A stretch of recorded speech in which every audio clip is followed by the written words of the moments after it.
Hello, welcome back to part 3 of fungal infections. We're going to spend this section looking at how we manage these infections and what drugs we've got available to us to help our patients overcome their fungal infections. So we're going to look through the treatment options, what's available and how they work. So we'll start off with tinea. So you remember that tinea was the ringworm. So if anyone presents in your pharmacy, you can help these patients with over-the-counter remedies. So they can come in cream, spray or powder form. So I've just given you some examples here that you may have seen. So we've got Mycota, which is an athlete's foot powder, and the Scholl powder there, which have got different antifungal agents in. There are two main classes of these anti-tinea agents. The azoles. Azoles are fungistatic, so that means they don't kill them, they just suppress their growth. And the allyamines, which are fungicidal, so they're going to kill the fungus. So they might be more effective.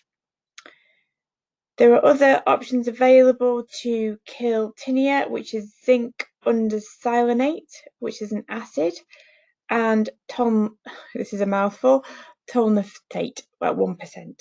These aren't as effective as the azoles and allyamines at the top. So it just depends on what your patient wants and how long they want to use it for. These need to be used for about 4 weeks in order to clear the fungal infection. So again, you've got issues with patients who might see an improvement quite quickly and then stop using it, but they still need to keep using the antifungal until the whole infection is eliminated. So it's really important that you counsel them appropriately to use it for the full time. So what can we do about the nail infections that we see? There are two over-the-counter agents that you can sell, which are specifically formulated for these kind of infected nails. So at the top, we've got urea. We use urea because it makes the nail softer. And if we can make the nail softer, we've got more chance of delivering the agent to where it's needed. The brand name for this urea formulation is Canaspro, and you give that every single day and cover it with a plaster for 24 hours. It might not work brilliantly. It really depends on what's causing the infection and how serious it is. The other option is Curinail, which is amorolafine, 5%. This is applied once a week, and you need to use this for at least 6 months. So again, it's one of those things about whether somebody will remember to do that for that length of time and do it appropriately. If your patient comes to you with more than 2 infected nails, you need to refer them to a GP because something else might be going on, or there's an underlying reason for this significant nail infection.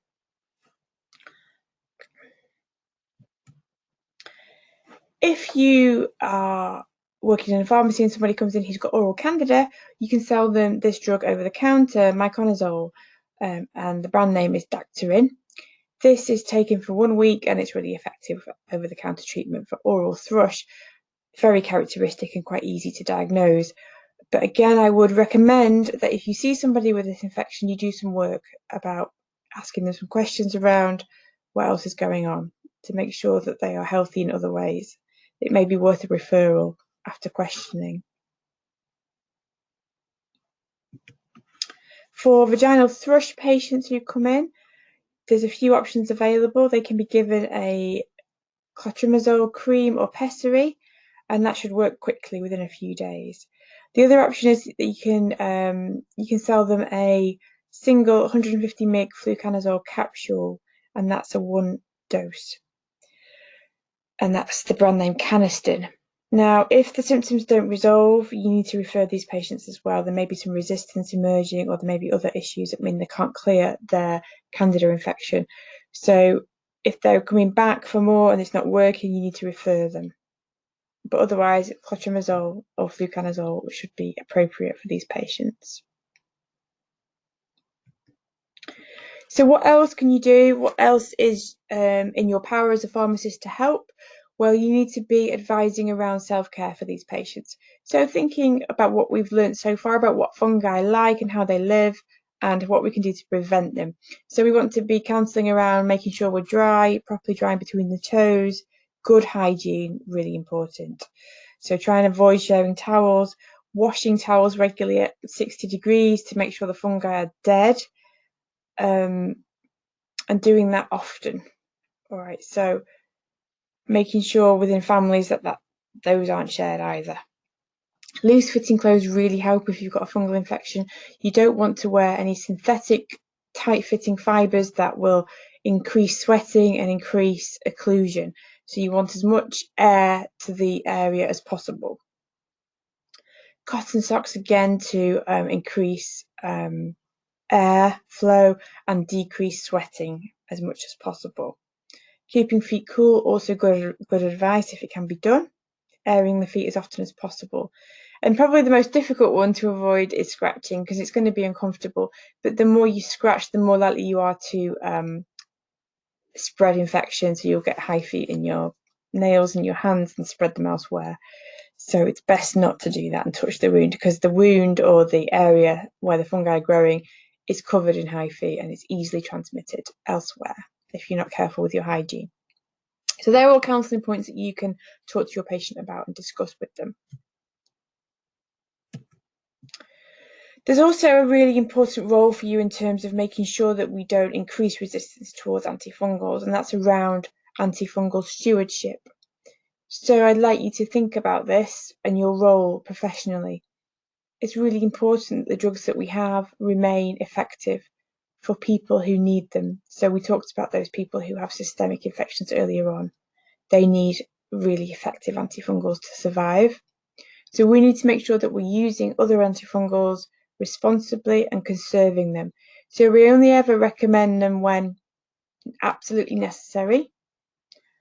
And we make sure that we counsel our patients properly to use them for the full amount of time they're supposed to use them for, using them appropriately, just for the condition that they've been sold for. The pipeline is limited, and I put an exclamation mark there because I say this in all my lectures for any antimicrobial agent. The pipeline is always limited, so we have to conserve what we have. So just to put this in perspective, at the moment, people in hospital who have candida growing in their blood, candidemia, 70% of those infections are resistant to fluconazole, which is our first-line treatment for candida infection. So that's, that could be life-threatening for those guys. So we need to really preserve what we have. Very important. We're also seeing azole resistance in Aspergillus. So again, that would be our first line for somebody who presented with an Aspergillus infection of the lung, and we may no longer be able to use those drugs if they're not effective. So please make sure that you take this role seriously and you talk to your patients about using antifungals appropriately. So I showed you in the earlier slide about the emergence of this Candida strain. So this is a brand new species of Candida. It's called Candida auris, and this is from last summer. And this is a new superbug. I don't really like that word, but it's what the media call drug-resistant organisms. So it's a drug-resistant Candida. It was discovered in around about 2010, but it's now causing problem in hospitals. So we're showing we're seeing more patients with systemic infections caused by Candida auris as well as Candida albicans. And it's hypothesized that this might be because we are exposed to higher temperatures around the world, which is interesting impact of global warming, isn't it? So that might be one of the reasons why we're seeing more of these infections. So keep your eye out for this guy. It's probably going to make more headlines in future years, unfortunately. Okay, so just to review what your role is to make sure that we don't see more emergence of antifungal resistance is to look at what these patients are being prescribed and apply your knowledge to that and review those prescriptions appropriately. You might think it's appropriate to de-escalate the treatment if these patients are being prescribed a very strong antifungal for a superficial infection, for example. You may want to think about that. And your role is to optimize drug therapy and make sure they're getting the right antifungal for the right infection.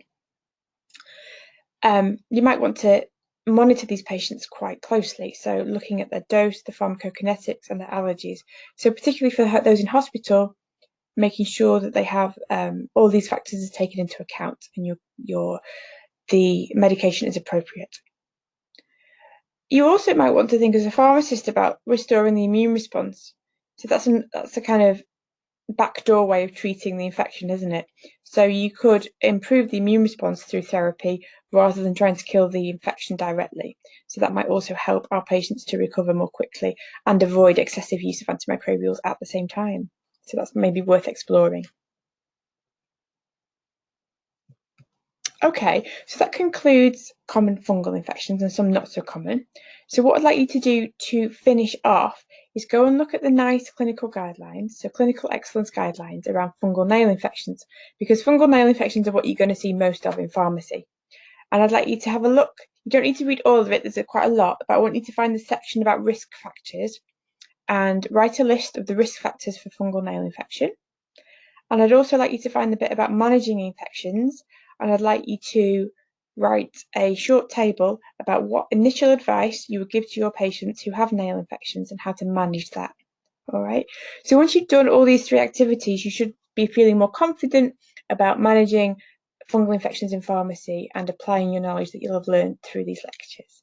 All right. I hope you've enjoyed learning about fungal infections, and I'll see you soon. Thank you very much.